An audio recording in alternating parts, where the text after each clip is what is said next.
Hi, I'm Cody DePablo. And I'm Michael Weatherly. And this is Off Duty. Talk about how important today's episode is. Well, first of all, we have Tamara Taylor, who is, Yes, we do, and she's awesome. We're going to go through episode 22 called Jeopardy, and that's from season three. And I don't think there's any more to say. So let's just get right to it. Let's make the rubber meet the road. Let's get after it.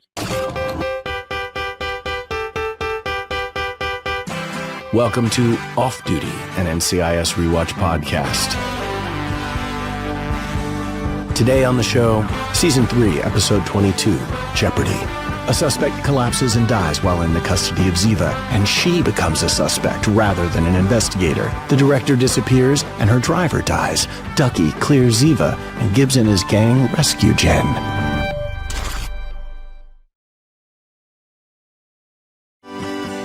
Okay, great. So let's go into flashback. What do you think, Cherie? I am all about the back of the Flash. Okay. At the time of this episode's release on May 2nd, 2006, the Alaska Aces defeated the Las Vegas Wranglers in triple overtime. Okay, Don't ask. Don't ask. No, I'm just going to ask you, is that true or false? No, that's true. Okay. And who are the Alaska Aces? Oh, come on. Oh, come on. Well, you know what the Las Vegas Wranglers are. Yeah. Yeah. All right. Well, it was triple overtime, and that's what's important. British Prime Minister Tony Blair's Labour Party suffered one of its worst electoral defeats, losing more than 200 council seats in the 2006 UK local elections. Picasso's Dora Maar with Cat was sold in an auction for $95,216,000. Worth it? I don't know. Let's call Mark Harmon and ask him because he's the one who bought it. Just kidding. And that's how rumors get started. That's how rumor. That's what we And like. I think you'll like this next one because it's a movie reference. Mission Impossible 3 made $47.7 million in its opening weekend, a solid opening, but almost $10 million lower than the franchise's previous films, and that's why they never made another one. Really? No, they made like 17,000 more. It just goes to show you, you can make less money with the third one, and they're still going to be making them 20 years later. Can you give me a brief synopsis of this episode, Cherie? Did you like it? Did you not like it? I really liked it. I think director Shepard was very good in this episode. You did me a favor. Well, let me do you another one. You're a smart guy, James. You know this isn't going to end well. They are going to kill you. I was particularly into that performance. I like the fact that she's withholding something, and I think you and I both know what that withholding is about. Yes. And it's a pretty big thing, and I think she touches upon it in a rather subtle way. And I think Mark Harmon doing the Gibbs thing again, Magic Gibbs. They killed him. You killed my baby brother!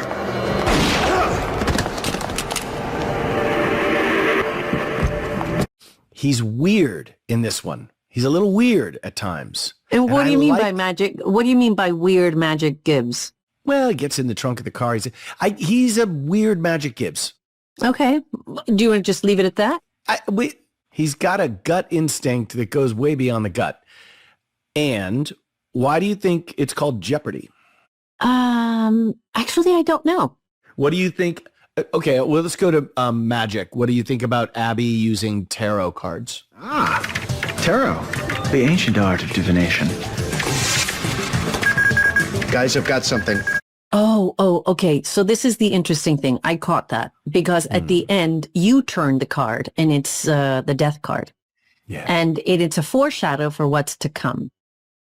Because it's the end of season 3. We still have 2 episodes. This is episode 22, season 3. We still have 23 and 24. Hiatus parts 1 and 2. Yeah. And if I'm not mistaken, that is a big Jenny Shepard arc. It is, but we blow up Gibbs with Pin Pin Pula. Yes. I mean, it's a crazy thing. Heroin, kidnapping. And I really think it's a Ziva-centric episode in a lot of ways. And that's when I struck him. How? With my fist. Where? In the jugular. No?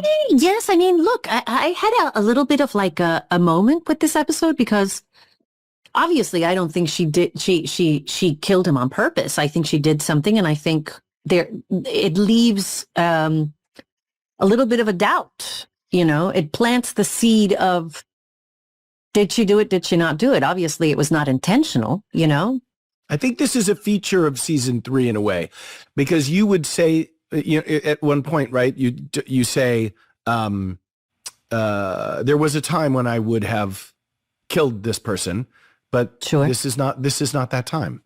And so what's interesting is that you're saying you didn't do it, but you're not saying you're incapable of doing it.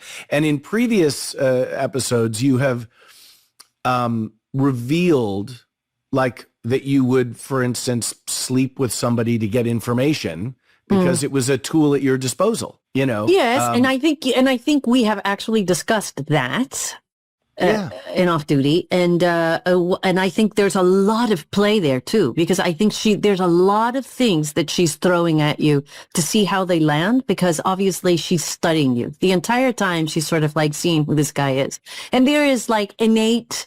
And she understands. She's almost playing into this kind of like frat boy Americana persona that she like, and she loves just toying around. It's like a little kitty with a, just like playing. And she just loves watching you. So there are times that I watch these episodes, and it's been a while, in which I really ask myself, how much of this truly is real?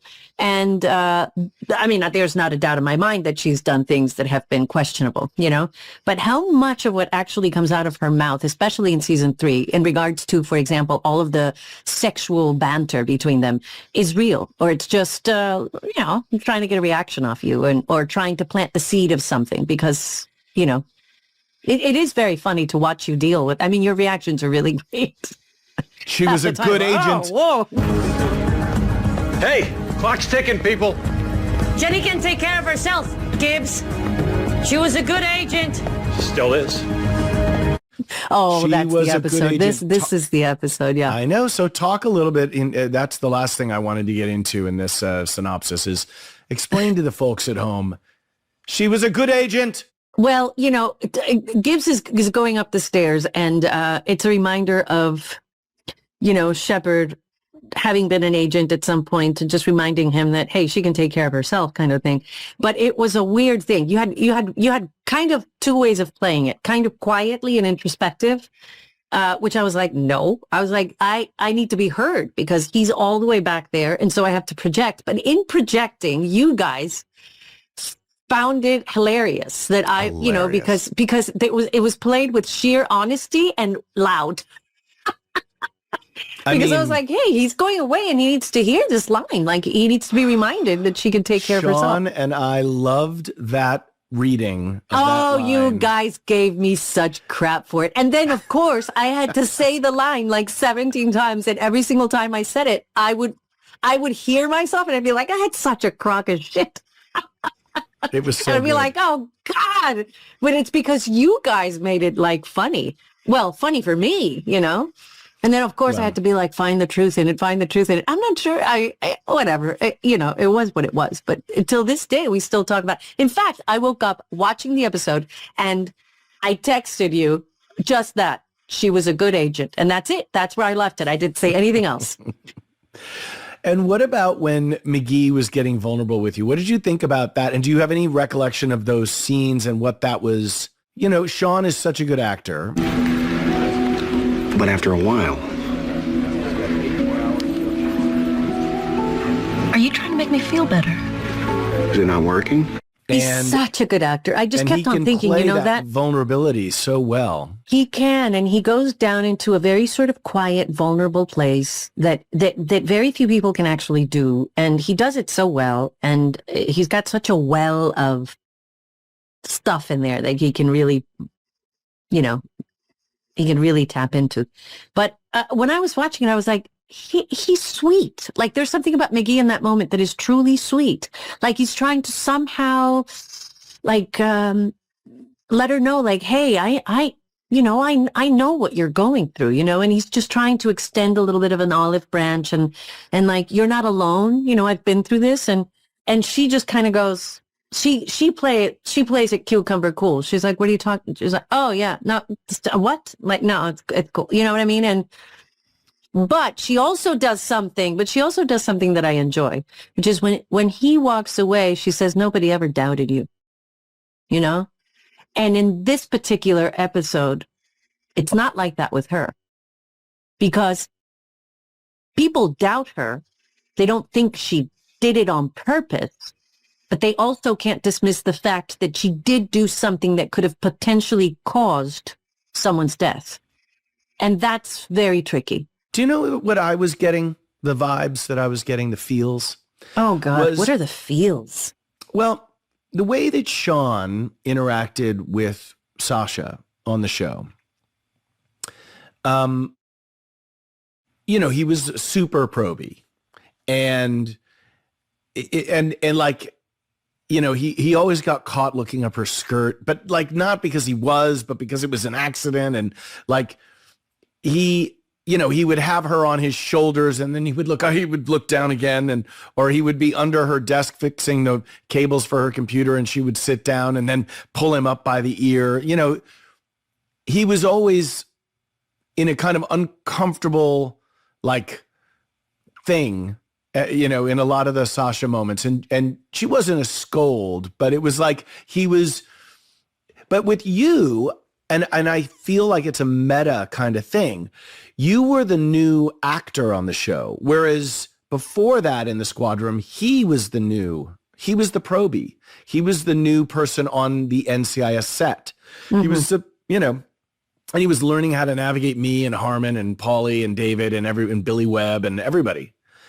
And here you were, and I really felt so much honesty there. And I wondered, in that, did you feel that from Sean sometimes? Like he would come to you, and did he ever say like, these guys, it can be so much, and I understand? Or because he feels like that to me in the scene.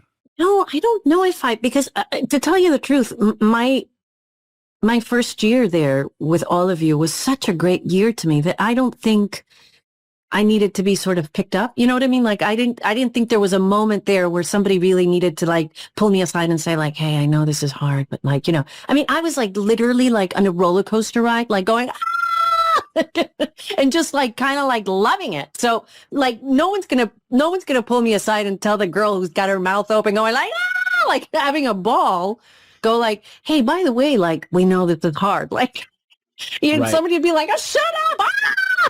Well, you did have the one where, you went over to the Ducky's autopsy and they wanted you to, I thought the same thing as I'm telling the story. I had one moment, and that one moment truly was about something else. It wasn't about like working with such crazy people. It was more about like, hey, I got hit with the reality of unit, of second unit and what that was. And it was my first time. And that's how I learned my lesson. And then, I checked every single time, and I just made sure that I was like completely ready. Well, I just think there are a lot of moving parts in this season, but particularly in this episode, as we kind of tee up Pin Pula with all kinds of strange harbingers with the tarot cards and everything else. But it is. Have you ever done tarot cards? No. Never in your life. Like no one's ever come up to you and they're like, oh, Michael, let me just throw some cards in. Not that I remember. I did have a palm reading at a place called Raoul's on Prince Street in New York City in Soho. Great restaurant. Was it like when you were in your early 20s or something? I was in my late 20s. Okay. And I was going through a little bit of a spell, a little bit of a spot. Mm-hmm. And this palm reader woman, it was upstairs at Raoul's next to the restroom. She had a little table set up. And she read my palm and talked to me. And then she wrote down, a paragraph and asked me for my address. And I said, what do you mean? And I gave her my address in California. And 2 years later, I got a letter from someone in New York City, and I opened it, and it was from the palm reader. Get out. Yeah. And wait, may I please ask? Yes. So I was going through a very dark period, as you do, Cody, with just a sort of the end of the innocence of my optimism in the beginning of my career and some personal stuff. And when I met the palm reader, I was really struggling. And the palm reader, but when I got this, I had just gotten back from shooting, I think the pilot maybe of Dark Angel, and I had been working nonstop. And a lot of things were happening. A lot of new things in my life were happening. And the paragraph said, you are now entering a very extraordinary phase of your life, and you will have huge success. Please remember how bad you felt on whatever it was, 1998, and take with you some forgiveness for who you were, and that will help you become who you can become. It was like that kind of thing. It was all about, it was all about making sure you had the humility. Sensei. I mean, it was, that's pretty. Yeah. And what was really crazy is that I was on my way to do an interview with James Posniak, or I think was writing for Time magazine. And I think I was going to James Cameron's house out in Malibu, and like things had gotten about as crazily different as me sleeping on the floor of my friend's apartment shooting an independent movie in New York. And crying myself to sleep at night because I was a little sad. And this is coming from somebody that doesn't believe in that stuff, but ironically, what a remarkable story. Yeah, I believe in some of it. Yeah, I think you do. Wash your mouth out with purple soap. Cassie! Wow. Gibbs, is that you playing Teletubby? Anthrax scares the hell out of me, may I? Hannah Lowell's been arrested at more protests than Jesse Jackson. She won't be intimidated. Stricken rambling, flashing peace signs. When she bared her breasts and shouted, "Make love, not war," I drove straight here. Seems like a frat boy on the surface, but the guy's brutal. Today's a real bad day to be the director of NCIS, Officer David. And every scheduled flight. No, today's flight plans. Where do I sit? It's because, Cassie Yates. How long has it been? Oh my God, 5 million years? I think it's almost been like 17 years and you look exactly the same. What the hell? As do you guys, fuckers, pardon my French. That's okay. We swear on this fucking show. Hey, you know what? You got to jump right off. Can we just say right from the beginning, because you are such a veteran of so many shows and you've worked with everyone and you've done everything under the sun and you're cool beans, but can we just say every show is different? Yes. Every set is its own little mix. It's its own potpourri. Melange. But you came onto our show and I remember immediately saying, "Oh my God, please, can she stay? Please, can I said the same thing. I said exactly Tamara the same and thing. Tamara and Tamara. Can she be here for all of our Tamaras?" Oh, I only my wanted, God. and I don't know if you felt that at the time, but when your name came up with this, I was like, no way. This would be the best. Did you feel that sense of like that you could play and have fun, or was it a guest star thing that because you did multiple episodes, but yeah. Well, How many did you do, by the way? Because we were just having this conversation. Two. I think it's funny because I was looking at Sealed with a Kiss, which was like, I think first season. Was it first season? That was my first episode. And then I think this one, and that was it. But I absolutely felt welcomed. And I always joked that when I walked on this set, it felt like you guys had no clue that you were on a hit show, just like the nicest human beings on planet Earth, out in like, but whatever, like how far in the boondocks.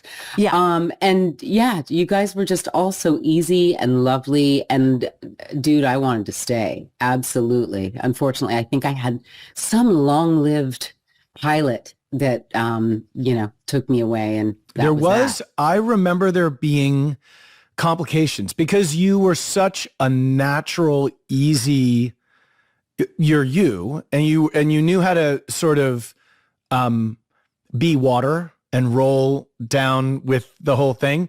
But also, but you also had this innate sense of where the funny was and then flipping it into the drama and knowing when to get your shit together, but also throwing on a red dress and looking fantastic or whatever that outfit was. And also like not overplaying anything, which is really hard to do. Like just kind of throwing a lot of the stuff away and making it really kind of easy peasy, like conversational. And, you know, it's hard stuff sometimes. Like I was looking at the scenes you had with Gibbs today, like right in front of the plasma, and how you're delivering all that exposition and how you're also making really interesting choices and your looks. And Any of this can help me find the director? Probably not. Wish I could tell you I had someone inside his organization. You never flipped an informant? I was hoping to flip his brother. Obviously, that's never going to happen. But it was all very subtle, which we liked. So you were just right there, like playing it right before you got scooped up by Bones, right? I know. When I saw you pop up on Bones, and I said, I said to Boreanaz, I said, you know what? Damn it. I know you're a TV stalwart who's made lots and lots of television, and you will probably continue making it for the rest of your life, but you got real lucky. Now, you know, we were lucky to have you for the period of time that we did, but if you don't have to play this game. But I will. When you go from our kind of, you know, procedural drama, investigative Marine Corps, dead Marine somewhere in a park somewhere, Rock Creek Park. You got Daddy Gibbs running around doing his, you know, and you have the team and the quirky team with Ducky in the basement with the bodies and the, oh yeah, I love it. You got a panther. You're at a zoo. But then when you get over to Bones, you have the same, you know, I mean, procedurals are procedurals in the sense that there's a body, there's a, you know, and Emily's doing, you know, the Ducky forensic anthropology. Exactly. Right. Yeah. It's just a slightly, it's a shifted focus. It's a slightly different hierarchy dynamic in terms of the team. But I'm curious in your compare contrast, if you were to write us a college essay. Oh dear. I dropped out in 10th grade. I don't know if this is going to work, but we'll try. I am also a dropout. So Cody's the only one here with the MFA. Ooh, okay. We're impressed immediately. Okay, so I have to write an essay. I'm going to try this. Yeah, a little compare contrast, like your the things that are the same, the things that are different. With the two, with Bones and NCIS, I would say, I think that they were like oddly similar. I think we just had gooier, scarier bodies. But I think what you guys did really well and why I wanted to stay and make you guys my forever family, was because there was a camaraderie and a chemistry, like in between all of the procedural, you know, like terrifying dialogue, like endless dialogue. You guys were, you know, swapping barbs. You were playing and you were being human and talking about your dating lives and what's going on and who had what for dinner and movies and in between all of this like intense drama, which I think is, you know, one of the things that made your show sing, and I think one of the things that made Bones sing, was that we would just be over like a gooey decomposing body talking about, you know, our love lives. How was your schedule? I mean, you did, I think I saw like 200 and something. Dude, I mean, yeah. I'm so curious, who did you lock onto? Were there people, performers of any kind, that you saw as like, oh, that's a North Star for me? Like, I think I see what they're doing. Inspiration. I think my first sort of, and this is not necessarily very actory, but I was at a commercial audition and some casting director said, gosh, doesn't she remind you of Audrey Hepburn a little bit? Because I had like a like super short hair. And I was like, Audrey Hepburn, who's Audrey Hepburn? Oh, yeah. And I went home and watched one of her films. I think I watched Breakfast at Tiffany's, and that was it. she became my like a number one inspiration. Just, I don't know. I liked her quality, her honesty for a time, where those movies, there was a certain affect, and she seemed to sort of transcend that a little bit. She gave like just the right amount of everything. And so she was the first, sort of my first love. I would say actually, and oddly, Diana Ross in Mahogany. Oh, wow. Yeah, that was like when I was little, I went to see a double bill of Mahogany and Lady Sings the Blues.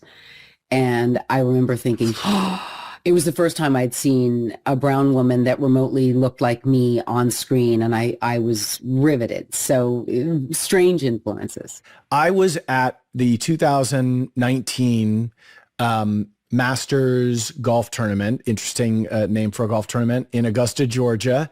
And the final twosome going off on that day, well, there was a threesome because there was an Italian guy who actually was in the lead that day, but it was Tony Finau and Tiger Woods walking down the 18th. And I was with Chris Jackson, who I was doing bull with at the time. Okay. And Chris was, he stopped and he like had this moment. He was getting emotional. And I was like, dude, it's like 8 o'clock in the morning. What's going on? And he goes, you don't understand. Those guys, like, that's big. And I was like, I don't even see it, right? Because I'm like living in my own little like, world. And it's just so interesting to me that you point that out, because I think that, how have you felt about do you feel like the industry has shifted? Do you think there's been a reprioritization of that there's been a kind of awakening, which is we're going to stay away from the other word. Yeah, I know. Yes. But I think that word got co-opted by a lot of other people. Did you see Bill Burr talking about it? He was like, who was your black friend that gave those folks that word? Right. Bad. But I'm curious how if you feel like the industry has given us any, because we live in the most, if you work in it long enough, it's so cynical, and everybody is so money driven, power driven, and bottom line driven. And then they'll add the dressing, the garnishes of like political creativity. correctness. They pretend that the creatives are matter. Right. But have you felt like a systemic shift, like a big tectonic shift? I feel like there has definitely been a shift. I think in a number of different ways. When I first landed, and Cody, to speak to your point of like going to the grueling auditions where I was just like horrible. But doing it anyway until I finally booked something. But I would walk in, and these were the days when, Spike Lee films, were like a deal, a thing. And I remember going into these auditions over and over again, and people, casting directors, and I always felt like it was a code word. I do my read, and I don't have any sort of American regional dialect. I'm Canadian, So they'd go, can you do it more urban? Right. And I was like, okay. And at first I didn't even know what that meant. I was like, oh, you mean you want to, okay. All right, cool. But like, I had no clue how to do that dialect. It was as ridiculous as asking me to do a slave dialect. It was not as ridiculous, as difficult as asking me to do a slave dialect. And that's kind of how I landed. They didn't know where to put me. So I became doctor, lawyer, teacher, cop, doctor, lawyer, teacher, because they were like, well, she speaks the Queen's English and we don't know, she's never going to play a hooker or a crackhead, which I proved them wrong. But it has changed because I don't hear she's not urban enough anymore. And I also don't perpetually read for the best friend role. And Cody, I don't know if this happened to you. I was always the best friend, not the lead, not the romantic lead, just a reading for the best friend. It's funny because I as I'm listening to your story, I remember, do you remember that we had the pilot season, that doesn't happen anymore because you're constantly doing shows and you're constantly auditioning for shows. So there's no pilot season per se anymore. But I do remember during that time, I used to tell my agency, hey guys, I'm going to go visit my family. And that meant code for I'm going to go to the beach and I'm going to enjoy myself because I was going to South America. So it was like, it was totally opposite. So I was going from New York, which was like wintertime and snow and, you know, all that and very cold. And I would go to South America and it was hot and everyone was running around in a bikini and everyone. So I used to come back and I was so tan. And that's the thing with me. Like I can go from various shades of color. You know? Yeah, and if exactly. I go really, really tan, my olive skin just absorbs the sun. And I remember when I would come back, I would be like a different shade of brown and I would go super tan. And my casting, you know, and apparently the note from casting was like, we have no idea where she's from. Like, we can't cast her. Like, we don't know. Like, racially ambiguous. Like, where is she from? We thought she was Czechoslovakian, but now we're like, is she from Brazil? Like, we just don't know, you know? Yeah. And I was like, and in my head, I guess I never quite understood what that meant. And I was like, why does it even matter? Like the important thing. That's what it came down to me. Well, and also, but I guess this is where my sort of naivete and ignorance and sort of like, I never saw myself as anything other than an actor and probably at times the right actor. And so I was just like, I never, I guess what I'm trying to say is I never really dwelled on anything other than, I'm not even going to think of that because I don't even know what that means. And I just kind of kept going. You know what I mean? I think you and I did the same thing. And that's because probably, I was just like, I'm not even going to try to understand this because I don't. Yeah. And I think actually that was a great big thing for a person like me because, and this is something that Michael and I have talked about, you know, when, let's say, like if a director was making a pass at me or something like that. And I was also, again, very naive and very much like, oh, wow, they're so nice. And I would, it would go like it would just go right over my head. And so in many ways, I think this slight naive, protected me in many ways. I just kind of kept on going for the bigger objective, which is like, I was just chasing the carrot. I think that attitude actually informed the kinds of roles that we got. Instead of going, how do I fit into this teeny tiny little niche that they've given, and it's so small. How can we all fit in here? Instead of doing that, I think we just continued to do us. And I remember, not to be a name droppy D canoe, but early on, I think when I had gone to see a play with Lawrence Fishburne, and I think I was doing commercials, and I don't know why even but he took me aside and he said, don't worry, they'll make space for you. Just keep being who you are. And I was like, wow. Well, he must have seen something in you that just, he must have seen something in you that he was like, I need to tell her how special she is. It's almost like spirit. Spirit knows what you need to hear. And not to lose any kind of hope or faith because you are that good and you are that special that they will make the space for you. And that's a beautiful thing to hear from somebody that's also been in the business for such a long time. It must have encouraged you, did it not? It was a godsend because I was terrified that I just wasn't the right flavor, wasn't the right color, wasn't the right whatever.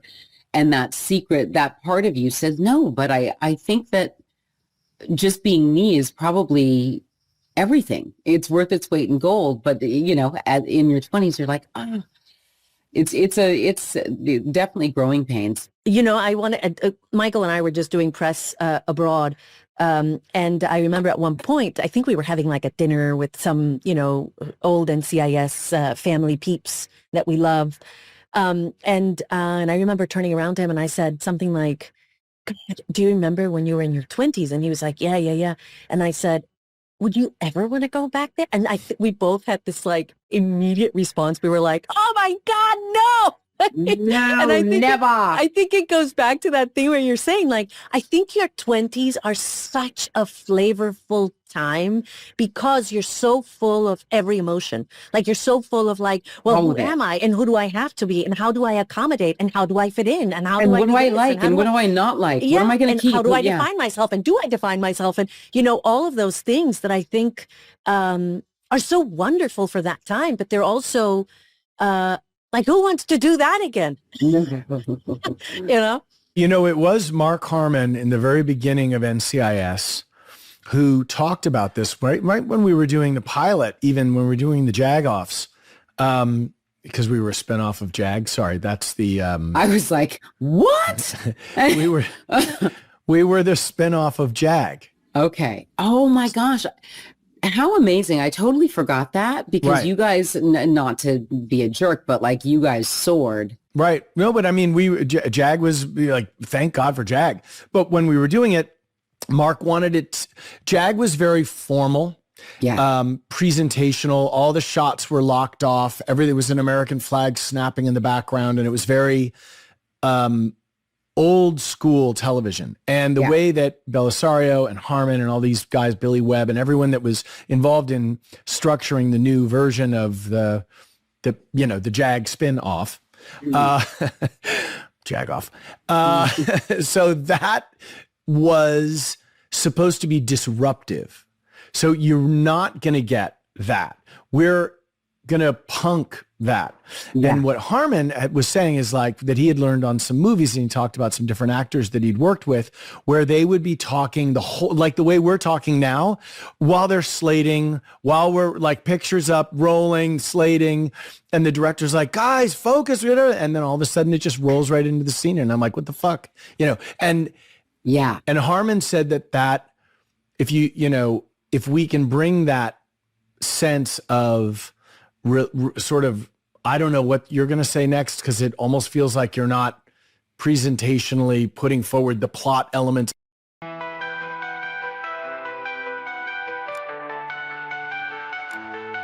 Lost in the city lights, choking the night. Empty hands reaching out, nowhere to find. Broken dreams like shards beneath our feet. Echoes of whispers, no soul can meet. Eyes wide open, can't see through the haze. Neon signs flicker stories of our days. Concrete jungle tangled in my mind. Searching for reasons, but reasons blind. We dance with ghost shadows beneath neon. Anchored to the past, future already gone. Can't escape the pull, dark thoughts intertwined. Melodies fade out in the silence we find.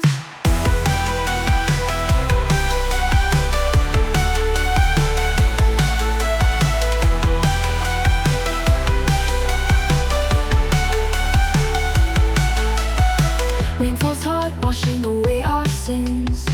Memory fragments, where do we begin? Lost connections, voices faintly call. Caught in the current, fearing the fall. Haunted. And then all of a sudden it just rolls right into the scene. And I'm like, what the fuck?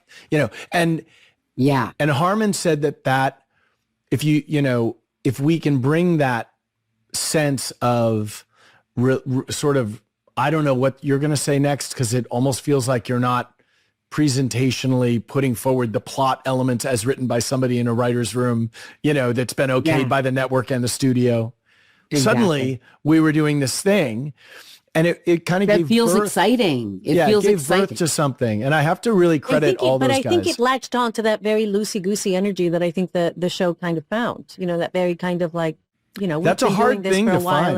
And then the camera finds you, Yeah. as opposed But to it's a hard thing to create out of sort of whole cloth. Like, you don't know what a TV show is going to be when you shoot the pilot. You're looking around and you're like, I don't know how many pilots you've done. Have you done Oh my gosh. I've done many. And actually the pilot that took me away from, your show literally got canceled after like 5 episodes. I was like, damn it, I should have stayed. But yeah, you don't have any sense of what's going on in the pilot. You guys barely have, I think, let me reframe that. Sometimes the writing is so specific, and because you just got that magic cast, and I feel like you guys had it, I feel like Bones, it's funny, first season is always weird, but most of the actors have a sense of their characters, like everyone's coming in clearly defined. And I feel like, and like your show, everyone was so clearly defined. The contrast of characters was so delicious. Everybody was idiosyncratic. They all had their own thing. And then Mark as the sort of... Yeah. And if you watch the very beginning, he's not that. Really? It actually, it shifted over the course of the first. He was the one who was like spewing all the movie references, right? Yeah, he was a sort of a different character. He was more of like a Charmin Harmon, kind of like finger gunning his way around. Like, I mean, he wasn't as game show host as I am, but he was definitely not the stoic Clint Eastwood style, dude. I think that Mark was bridging a little period in his life, 40s into 50s, with kids of a certain age. And he had done the great arc on West Wing, where he played like a Secret Service person who was hanging out with Allison Janney's character. And then his last episode, he leaves her and he goes into a grocery store and there's a robbery and he gets shot and killed at the end of the episode. And it's a great West Wing episode. But I think that is when Don Belisario saw Harmon and went, who's that guy? Like, I've seen Mark Harmon in lots of things. And so this goes to sort of the next phase, like if we do the career iconography kind of thing. Yeah. There are these phases in your career. There are these like gears and different times. There's times when you feel vibe and flow and you're like, and then there's times where you're like, I can't believe that I hate this so much. I don't know if I can do it. I mean, it's only happened to me a little bit, but boy. Have you ever been in something that you don't have to say what, obviously, but have you ever been in something that you were like, okay, I think this is, I'm kind of reevaluating my love for this thing that had defined me for so long? Yes. Yeah, okay. Absolutely. And to the degree that, there when it's not good when you're crying in your trailer. Yes. And again, this is why all the way I to the remember bags of money, but still. Yeah. And this like, is why I remember having the conversation about like that existential moment when I was like, what do you mean? Am I still this? And she was like, it's fine. You're always going to be an art. You know what I mean? It was just nice to be reminded. But I think every single actor has that moment. And I think it's really good to talk about it because if there are youngins out there listening, just know that it happens to all of us. It happens to all of us. Yeah. And you're like, okay. So it's like one bad apple doesn't mean they're all bad. I'm going to hit you with the NCIS stuff now. And this will be I'm going to have you put on your AI Wayback Machine, try and configure yourself back through the mists of time. Okay. It's been a tick or a talk since we've been there.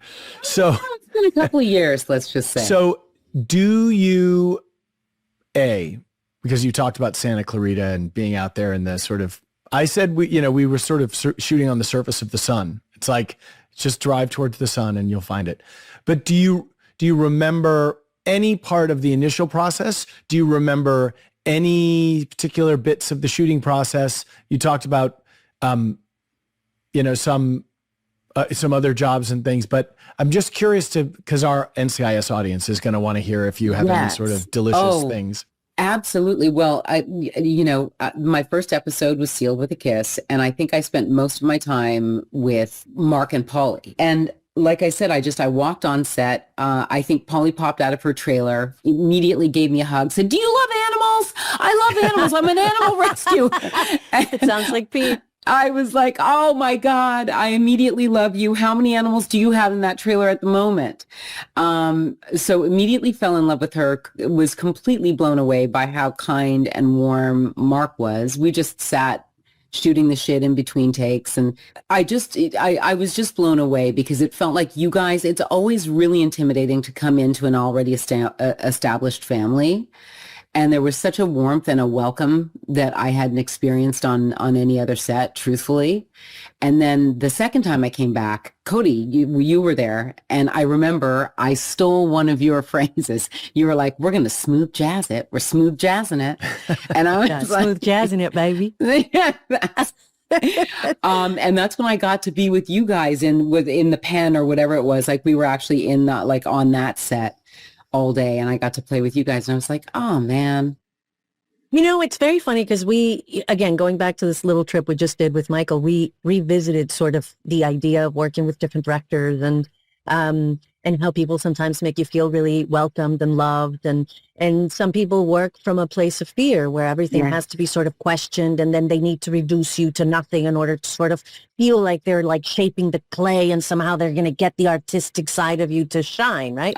We were talking about how that's... That way. Yeah, no, and I think most people, I think in that conversation we realized that most people don't work well that way. And I think it was Harmon at a very early start of the show to kind of set the tone for that. He was very kind to guest actors, and it just went all the way down from number one. Not that we didn't feel that way also, but I think we were also very far away from all of the studios, the big studio stuff. So for us, guest actors were like the life that would infuse this show, not only from an actoral and like a TV series episodic thing, but quite frankly, you guys were the ones that were coming from like outside new world. Kids to play with, new kids to play with. Exactly, you guys. We had our playground, we had our friends, they were all our friends, but every once in a while we were bombarded with like 5 or 6 or 7 new kids, and so for us it was like, and it was like, it was just so much fun to get that energy. So we really felt like, oh my God, we get to like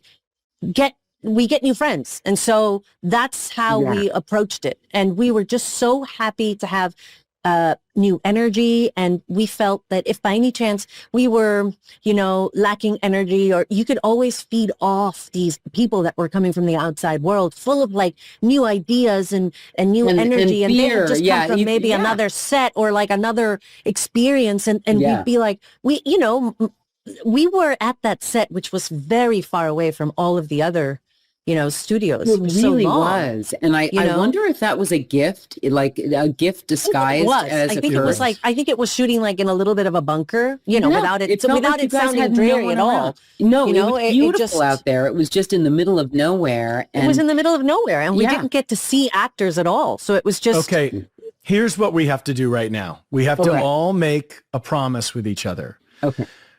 Let's talk to John McNamara.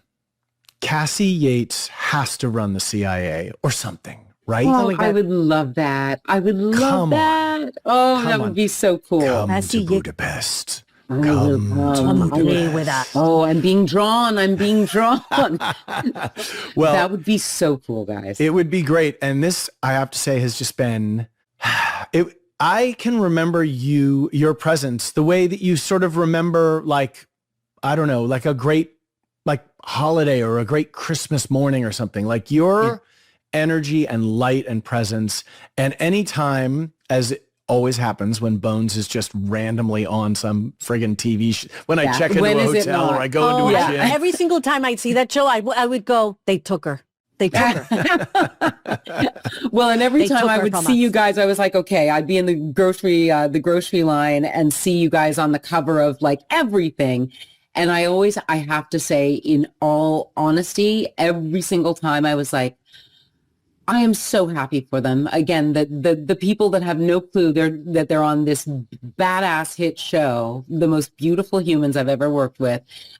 I literally like cheered every single time I saw you guys get your flowers. It was just like, well, our Mutual Admiration Society session. Let's do this. I think we should do this every Tuesday. Yes, please. It makes me feel good. Tuesdays at 8. I like this. It'll be like, it's sort of like our little weekly meeting, just to sort of support group, but also to help us move forward through relationships, the career. Next week, we're going to talk about food and our relationship with food. I love that. I'm going to get reflexology today, so to help my constipation from traveling. Too much information? Oh, you know what? That is not unusual. Have you tried the squatty potty at all, or? Oh yeah. The what? The squatty potty. Oh God, you guys. Okay, all right. Potty. Okay, tune in next week for the Squatty Potty with Tamara Taylor, Cody DePablo, and Michael Weatherly. Squatty Potty this fall on CBS. Can we unpack for a second? And we've talked about it a little bit, but Ziva, and really this has happened over the course of the series. Like Ziva is accused of killing someone or being involved in something that's highly, I mean, look how Ziva came into the whole show to begin with and what her half brother got up to 23 episodes ago or whatever the hell it was. I mean, it's, we talk about this gray area, the gray house you live in. And we talk about how that moral ambiguity surrounds a lot of your character. And a lot of Gibbs this year has been between these lines. Anything could have precipitated his death. A cough, a sneeze, a blow to the throat. What's your feeling about that? And then as we move through it, open that up. Well, you know what? I have thoughts about it because Ziva does come from a rather violent past. And I do think she's had to do things that are at times questionable. However, I do think she has a good moral compass, if there's such a thing. I don't think she's going to cross the line to where it's like red zone, but I do think there's a lot in the gray zone, which, by the way, we've discussed about Gibbs too, that he does in order to accommodate for his value system, which is, right. It's funny because you told me not long ago to watch a movie that was called The Beekeeper. Remember? Yes. And there's a line in The Beekeeper at the end of the movie. He goes, remember, is it going to be law or is it going to be justice? He goes, differentiate law or justice. And it spoke to me about this particular thing with Gibbs and with Ziva. I think they have that moment when they go, am I going to be on the side of law or am I going to be on the side of justice? Yes. And it's like truth and honesty that we were talking about at one point very recently. Sure. And it's like, just because I'm telling you the truth doesn't mean I'm being honest. I mean, there's a quality inside all of this grayness. You can use facts and truth as a cudgel, as a hammer, as a weapon, as a tool, but it can also set you free, right? So there's this beauty to it, but no thing is one thing. And, I guess that's why people like holy books so much, because we have characters who are met with impossible decisions, the Sophie's choice of whatever it is. How do you align yourself with that decision? How do you make it right for yourself in this moral universe that you've constructed? And I think that's besides the fact that Ziva's just kick-ass, I think that because you emanate from that place, you take us on the journey through the kind of underworld of that moral complexity. I don't think DiNozzo has this, I think she's a good person. I think, and this is where I can say that most of the NCIS characters, if not all NCIS characters from the original Mothership, I think they're good people. Like if you were to sort of deconstruct them and not Trent Court. Well, no, but no, and that's a really good distinction, because I do think that maybe there's something that's a little skewed in that particular character, but in this dysfunctional family, I think everyone has good intention, and I think that's where the difference is. I think the intention is always good. The intention is not to do the wrong thing. I think the intention is to do the right thing. I think sometimes things get a little complex. And then you go into the law versus justice. Like, what is the law versus what is the justice? And where do you find the good? Yeah. And how can you somehow negotiate that into doing the good? I love Elvis Costello. I know you do. And it just takes me to this song off of an album called Imperial Bedroom. And I would urge anyone who doesn't know Elvis Costello's Imperial Bedroom to put on the first song, which is called Beyond Belief. And keep going with that song, and you will be right in the middle of a Ziva David moral complexity. It's all about the clock ticking while you're trying to figure out your heart. It's logic and feeling. It's this battle between the thing we know to be the fact, but then the thing we know to be true, and these two things aren't always in alignment. And we have to make these impossible decisions between them. Anyway, I'm going Well, far wait, too wait, deep. wait, wait, no. This is no. This is a really good thing because you and I had talked, and there's a line actually. Maybe it's an NCIS in some episode. The heart wants what it wants. I think it becomes an NCIS line. Well, Woody Allen said it about marrying Soon-Yi Previn. Well, I mean that's a completely different thing. But I'm just saying that that's why I remember that was a thing. It was like in Time magazine. I never even put the two and two together. But the heart wants what it wants, and the heart idea wants what it of wants.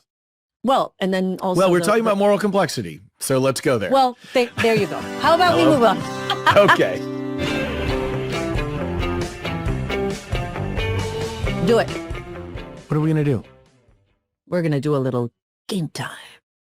What's it called? I don't know. You tell me. Dead criminal. In this episode, Brian Dempsey, a drug-dealing criminal, dies in an elevator, and we never learn if it was by Ziva David's hand or due to a random illness. Regardless of who killed him, the unfortunate Dempsey is far from the only criminal that ends up dead in this season of NCIS. Well, that's for sure.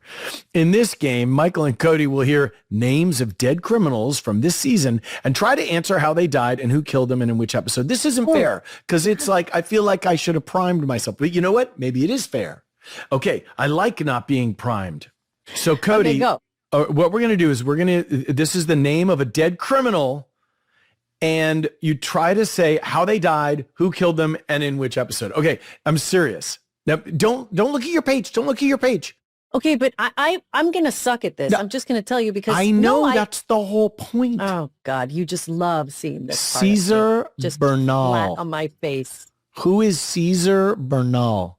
Now, is that the one, I'm just going, I don't know, was it like he was part of a gang and we went into the inner city and we brought him in and we were trying to like convince him that he was, but he was like, wait till you talk to the boss because the boss is. Oh, wait a minute. I remember this guy. I remember the actor. I don't remember his name immediately, but I know him. He was so good. Okay, well, let's read the answer. He is shot repeatedly at close range and thrown in a dumpster by his gang, La Vida Mala. Yes, iced. I think that's true. Oh, you're going to know this one. Don't, just stop. Okay, I haven't looked. Don't look. I haven't looked. Carter Finch. He may have liked collectibles. Yes, he did. Yes, he did. He liked the furry stuff. Yes, Carter Finch. Now, Yeah, Carter Finch. He was in one of our favorite episodes where the camera went like this, and that was directed by Dennis Smith. Yes, and Carter Finch is in the incredible way that this show has left really no stone unturned. Like there's Lily Tomlin, there's oh my God, you can go all the way around. Carter Finch, everybody. Has anyone ever watched the movie The Descendants? Well, if you have, you know that Nat Faxon, who played who played Carter Finch in this, and Jim Rash and Alexander Payne won an Academy Award for that screenplay. So not only is Carter Finch the answer to this question and The Voyeur's Web, directed by Dennis, Carter Finch, we would have nailed this one. Okay, how about this one? Abag Ghalib. We don't care. Abag.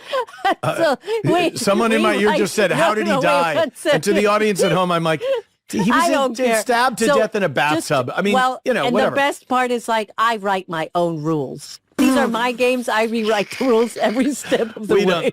These are, talk about a morally ambiguous universe. There's no rules on this one. Abag Ghalib. Okay, now, God, now we're going into the Pimpimpula universe. Oh, very good. You Can remembered you say Pimpimpula Abag 5 times? Pimpimpula, Pimpimpula, Pimpimpula, Pimpimpula, Pimpimpula. There you go, 5 times. Pimpimpula, Pimpimpula, Pimpimpula, Pimpimpula, Pimpimpula, Pimpimpula. 6, I think that was. Pimpimpula. I want some Pimpimpula. By the way, do you and I... Keeping it real. No, That's listen. intense. Hold on. You and me, can we start a line of spirits? What do we want it to be? Either a tequila or a mezcal or something, and we're going to call it. Oh my God! If you were at a bar, and you said a shot straight up Pimpimpula, please.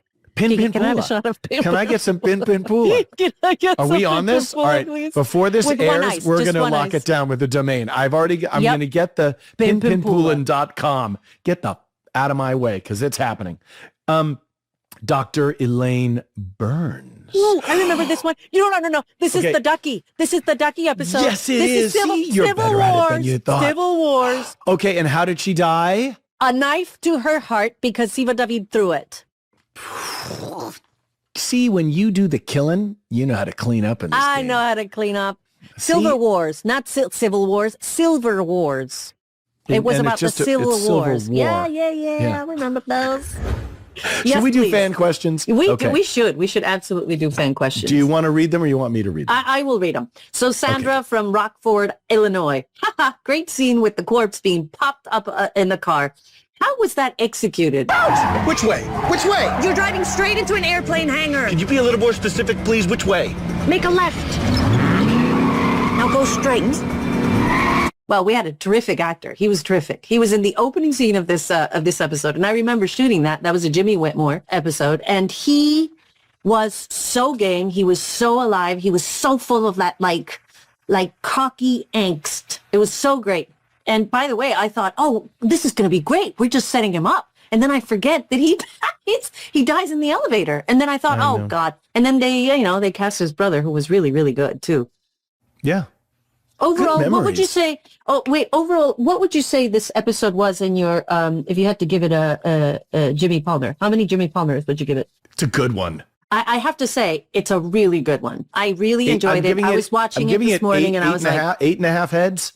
Yeah, I'd give it an 8.5, a 9. You know, I can't believe I'm being. It's up there. It's up there with the good ones. I have to say, there's a lot of really good kind of character stuff there. You know, it's fun. I think best Sue. Well, he's at his best. How about Elliot from Portland, Maine? Go ahead, read it. I don't know why, but Gibbs stuffing himself in the trunk of a car just seems a little out of character. What are your thoughts? And what were some scenes on the show where you felt were out of character for Tony and Ziva? You know, that's interesting. What do you think about that? Well, I don't think it's out of character at all. I think Gibbs is, we've discussed it with Jesse Stern, and, there's a magic element to Gibbs, which we have to understand. This show is not about superheroes and we're flawed and all that stuff, or at least we've always fought for that. But, remember also, he's going to rescue Jenny's shepherd. That was like a big part of his life. And it's something that is inconclusive in the way that they explore that particular relationship. It's still very passionate between them. Even if it's not happening, it's still very passionate. And also there is a power struggle constantly, and the respect of where they are right now, presently in life. And so it's a complex thing, but I think they play it really well. There's something I was thinking about this, which is only because when you're in the episode, we were tired. It is the end of the year. It's episode 22. Yeah, we're about to do the last two. We're gassed. We are just gassed. And so when I was looking at it, I was like, so wait, 2, 4, 6, 7. My secret website that I like going to, A Year of NCIS, only gave it the 7 Jimmy Palmers. Really? What about Rachel from Green Bay? Oh, yes. The Tiva McGee dynamic is interesting. Cody, what do you think Ziva was feeling when McGee was trying to comfort her and she kind of brushed it aside? Mm-hmm. What did you think about that? A really interesting thing, because I do believe that Ziva pushes things deep in, and there's a facade of, I got it, I'm cool, I'm in control, even if at times that is doubted. Obviously in this episode, it's completely doubted. And then at the end of the episode, there's this lingering doubt. Did she kill him? And actually, was she a part of that thing? Was she a part of that thing that actually killed this guy? So she didn't intentionally kill him, but she did strike him in the neck, and he did have a genetic condition. And at the end, 2 people, Ducky and Jenny, they go natural causes. And Gibbs is the only one that kind of looks at them and he goes, so I don't know if there's a doubt that's planted in his, he knows it's not intentional. But you did say, if this was years ago, I would have snapped his neck, but it's not, and I didn't. Yes, it's true. If this was years ago, I would have snapped his neck, but it's not, and I didn't. Well, she didn't. I mean, she gave him what she thought was a little love tap. But that little love tap actually could have sent him over the edge. What do you think about Abby losing her crime scene virginity? Wow. After all these years, I'm finally losing my crime scene virginity. Wow. I don't think that's ever been said before. Oh my God, I thought it was a funny bit. But then, of course, it was funny because you made fun of it, you know? So that one's weird. Because I kind of questioned the reality of that. Well, I think they play on it a lot, actually, in the episode where Ducky's like, well, I think this is the shortest walk I've ever had to take to a crime scene. And everyone's kind of like, in a way, fascinated that they didn't really have to travel anywhere. You know, they didn't have to get in the truck to go anywhere, which, of course, it's part of the levity and the comedy of the show, you know, given the fact that this is not funny at all. It's my favorite rule. You beat me to it. Say it. Okay, wait. There's no such thing as coincidence. Gibbs rule. Gibbs rule number 39. There's no such thing as coincidence. And how did you beat me to it? Is it because you and I have been talking a lot about synchronicity, especially during the pandemic? Which is, by the way, why this entire idea of doing off-duty came about. Because we wanted a forum where we could have conversations about the thing that you and I talk about, which is a lot of different things. And so we needed a structure. And so the structure became, hey, we can always riff on NCIS, and then we can latch onto concepts and then fly with them. And I think today there was a little of that. Yeah, there's no such thing as coincidence. No such thing as coincidence. Which goes hand in glove with something that was in an episode of Dark Angel that my old-timey friend Chick Egley wrote, which is, of course, to borrow from the deep philosophy of the universe is always on time. Yes, and isn't that funny? Because sometimes I've always questioned, can I just give a little insight to that? And it's personal. It's a deep show today. Today's a deep show. Yeah, well, it's very funny because I was having this conversation with my husband, and I used to always say how I was born late. And I mean that. There was always like this sense of I had to go fast. I had to accomplish my dreams fast. I remember graduating like at 21, 22 and feeling like I'm not where I want to be. And most people would be like, chill out, You're exactly where you need to be. And it took me such a long time to kind of stop the fast train in my mind of where I needed to be versus where I was.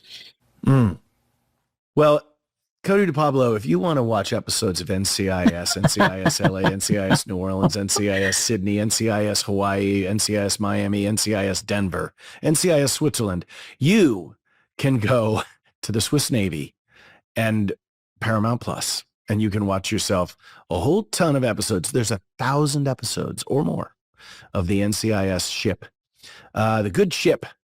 So go for a sail, would you? Next week on Off Duty, while talking to an undercover agent on a suspicious foreign ship, a bomb explodes, killing the agent Gibbs, leaving Gibbs in a coma. While comatose in the hospital, Gibbs remembers his first wife and his daughter and their deaths, along with his wounding in Desert Storm, setting up the spinoff with Mark Harmon that would come 20 years later. Tony assumes temporary command, and the team searches for the mysterious Pin Pin Pula. Cody, say Pin Pin Pula 3 times as fast as you can. Pin Pin Pula, Pin Pin Pula, Pin Pin Pula. I've been saying it, by the way, for I think 18 years, so I think I got that one. Season 3, episode 23, hiatus part 1. Foo, foo.